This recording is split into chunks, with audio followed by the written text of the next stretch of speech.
Mark, I have to ask, how does a Jedi become the English voice of air raid alerts in Ukraine? And what does it mean to you on a personal level to know that it's your voice that's telling people to take cover and when it's safe to come out? Well, I was contacted last September of 22 by President Zelensky. And obviously, I'm not used to being contacted by world leaders, but we had a virtual meeting with him. He asked me to become an ambassador to the Army of Drones for the United 24 endeavor to raise funds. And of course, I agreed immediately. And since then, I've been educated on what's going on, and it's just tough. I mean, it's really tough because when you think about the suffering, the lack of food, the bombing of civilian targets, schools, playgrounds, it's really tough. And I was able to Zoom last week with the actual drone operators, the men and women who operate these drones. And boy, it puts a human face on it. All of these soldiers were young enough to be my children.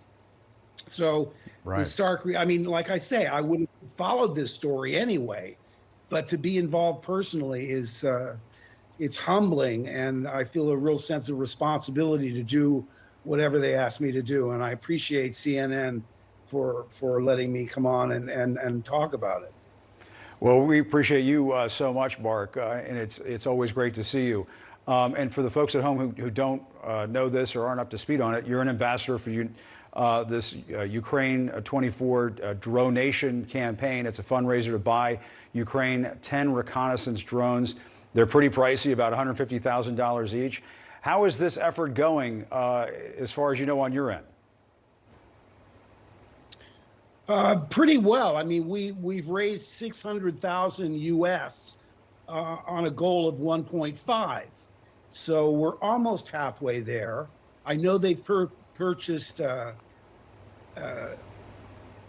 We're working to raise money for 10 RQ-35 Hydron reconnaissance drones, and as I'm told, these are vital. I mean, the Army is familiar with them. They're easy to operate. They can transmit video in real time, travel up to 25 kilometers, the eyes in the sky to protect the population. And as they say, you can't win the war without drones. No, that's right. And these are, it's like I say, I mean, when they asked me to do the recordings, those warnings, again, I was really thinking of the gravity of it all because, you know, I'm a voiceover artist. I do cartoons and, you know, I'm in the escapism business.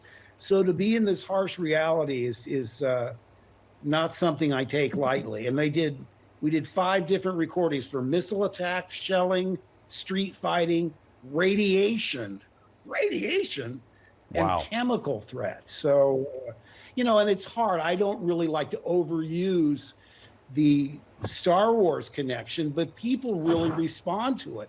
There's clearly an evil empire, and there's clearly a resistance to this hostile invasion. So I don't think it's, I think it's rather appropriate that they make that analogy. And I have to tell you, President Zelensky was the first one to refer to Russia as an evil empire in that call I had with him. So he started it.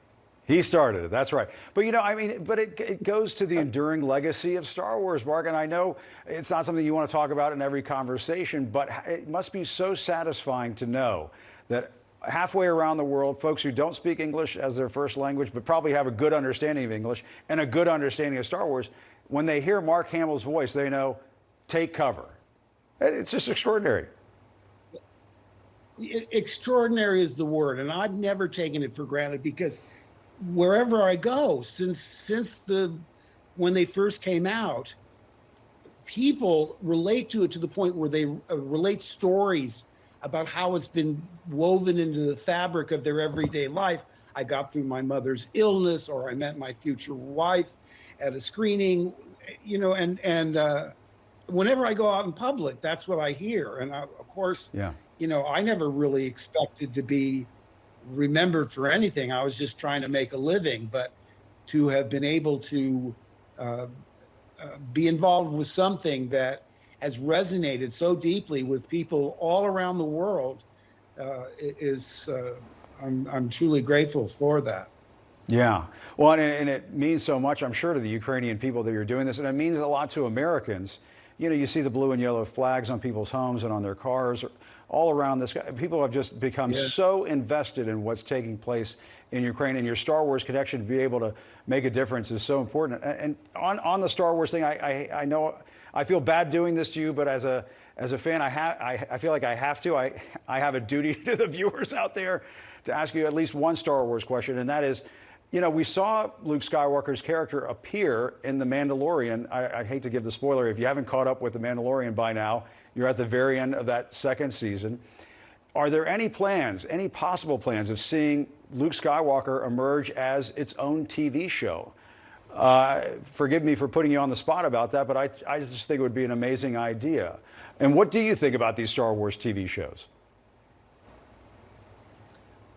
Well, to answer your question, I haven't heard anything along those lines. I was contacted by Jon Favreau and Dave Filoni, and they told me their idea for The Mandalorian. And what I thought was attractive about it was it's back to a Luke that the audience were deprived of, because when Return of the Jedi ended, you didn't see him again for 30 years, and he was quite a different character by the time you saw him. So you never saw him at his the peak of his powers when he was still a Jedi. So you never say never, but listen, I have to tell you, when I was given such definitive closure in the sequels, I thought I better take a step back, and it's a whole new era. I wasn't planning to really dive in, but I wanted to do my homework for Mandalorian, and I wanted to do my homework for Book of Boba Fett. So my family and I binge watched those, and I have to tell you, the form is really perfect, because by being a episodic approach, it doesn't have to be the gigantic spectacle that the films are.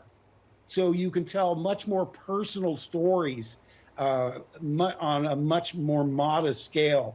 So, and I think they're doing a great job. I mean, it's in very good hands.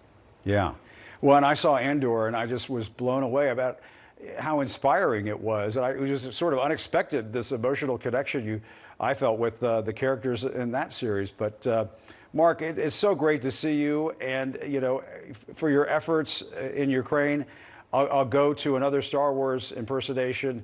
Probably won't be as good as my Yoda, but I will just say, impressive, most impressive.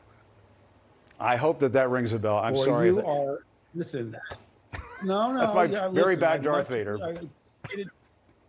Your Yoda was great, and the fact that you were just a little kid when these movies came out, we got you at the right time, Acosta. You really did. You totally did. You won't. The Force is strong. It has a bond that will not be broken. But Mark, really, what you do for the folks in Ukraine, people of Ukraine, it is just amazing. And thank you so much, as always, taking the time to speak with us. It's great to see you. The great Mark Hamill. We appreciate it so much.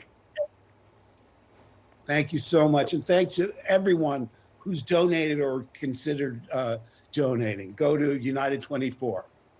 All right, we will. We will. Thanks, Mark. Great to see you. Appreciate it so much. All right, good to see you again. Again, here's how you can use the Force to help Ukraine. Just go to the website, u24.gov.ua. It's the official fundraising site of the government of Ukraine. And our thanks once again to Mark Hamill. We'll be right back.